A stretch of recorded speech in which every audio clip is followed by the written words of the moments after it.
geçen gün uğradım doğduğum köve. Ah geçen gün uğradım da doğduğum köve. Komşular göç etmiş el kalmış ana.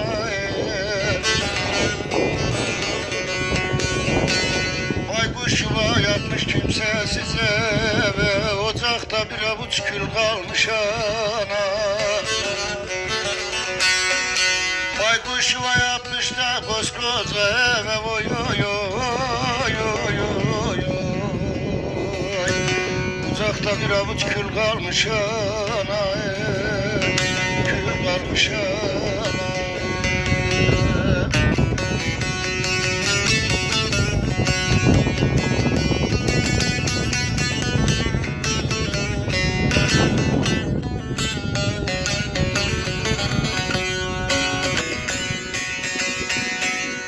Anacan teneke sobamız paslanmış yerde.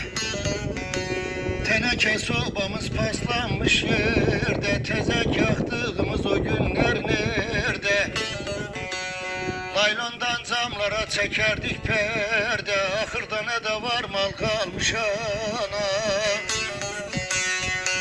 Laylondan camlara çekerdik perde. Oy oy oy oy oy. Ahırda ne de var mal kalmış ana.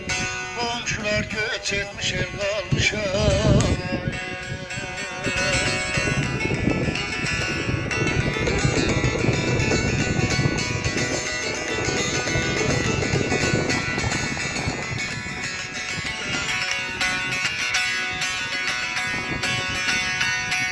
Yazın meyve toplardık dağlarda. Az mı çile çektik tipi de karda.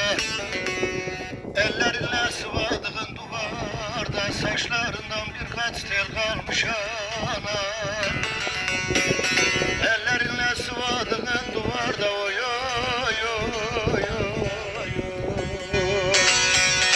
Saçlarından birkaç tel kalmış ana.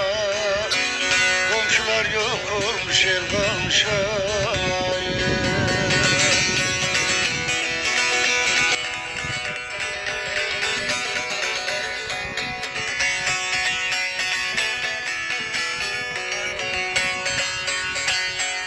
Sen umut beklerken oğuldan kızdan. Hepsi uzak oldu da gönülden gözden. Hasretin stresi gitmedi yüzden. Gelensiz gidensiz yol kalmış ana. Hasretin stresi gitmezdi yüzden. Oy oy oy oy oy oy. Ah gelensiz gidensiz yol kalmış ana. Komşular göç etmiş el kalmış ana.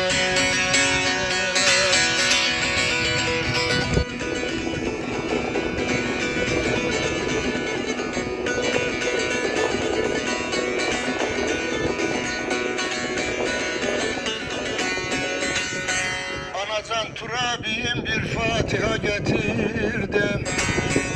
Turabiyim de bir Fatiha getirdim. Mezarında dalgın dalgın oturdum. Koklamaya toprağından götürdüm. İçinde bir solgun gül kalmış ana.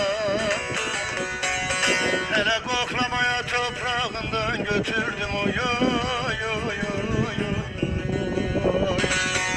İçinde bir solgun gül kalmış ana.